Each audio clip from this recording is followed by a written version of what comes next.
السلام عليكم ورحمة الله وبركاته. ازيكم حبايبي؟ عاملين ايه؟ يا رب كلكم تكونوا بخير.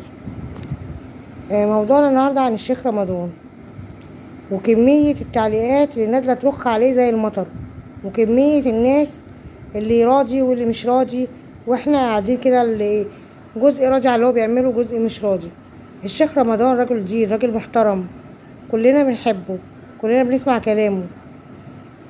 ايا كان بقى فرح بنته ظهرت شعرها، بنته عملت شعرها، ده هو نصحها، قال النصيحة، وهي فرحانة بنفسها وفرحانة بليلتها وعايزة تفرح وما سمعتش كلامه. مين فينا في الزمن دوت بيمشي كلمته على ابنه؟ مين فينا بيمشي كلمته على بنته غصب عنه ان هي فرحانة بنفسها وفرحانة بليلة فرحها وفرحانة بالليلة دي؟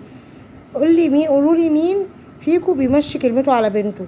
هو نصحها وهي قدام ربنا هي حرة، وعمل نصيحة وقال كده غلط او كده صح. هي بقى دارية بنفسها لان هي كبيرة مش صغيرة يا جماعة. هي فاهمة ايه الصح وايه الغلط، وهي فرحتها دي فرحانة، وهو غصب عنه لازم يتقبل الفرحة دي لانها بنته. ضناه. احنا نفسنا لما ضنانا بيغلط او بابننا بتغلط او بنتنا بنضطر نمشي وراهم ونبقى راضيين باللي هما، بس بالراحة بالمعاملة الحسنة. مش معقولة ان هو مش هيحضر فرح بنته، مش معقولة ان هو يقول لي عشان خاطر الناس، ما يعني يخاف من الناس ما يخافش من ربنا. الراجل ده بيعمل ربنا حساب كبير قوي، ومش معنى الانسان عمل حاجة بقى كلنا نقوم عليه بالسكاكين. ليه؟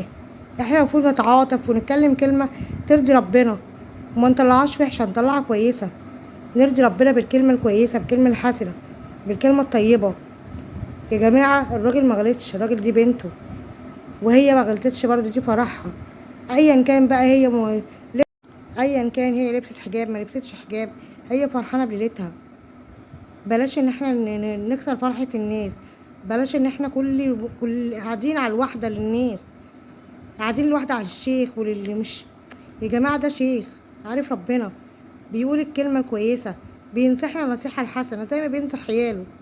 احنا تقبلنا ما تقبلناش مش هنتقبل. هو كده قدام ربنا عمل اللي عليه، بيديك النصيحة، ما بيحكمش عليك تلبس ايه وتعمل ايه، ما بيحكمش عليك تعمل ايه. هو بيقولك النصيحة قدام ربنا ان انت تعملها او لا. فربنا يفرح الناس، وربنا يفرحه ببنته، وربنا يهدي شبابنا ويهدي بناتنا ويجعلهم يا رب دايما للصح، ويمشوا في طريق ربنا. فندعي للإنسان بالهداية بدل ما نتكلم عليه وننقسم لأقسام أقسام أقسام، وفي الآخر هي الصح ايه؟ الله أعلم. بلاش نرمي كلامنا على الناس، وربنا يهدي الحياة.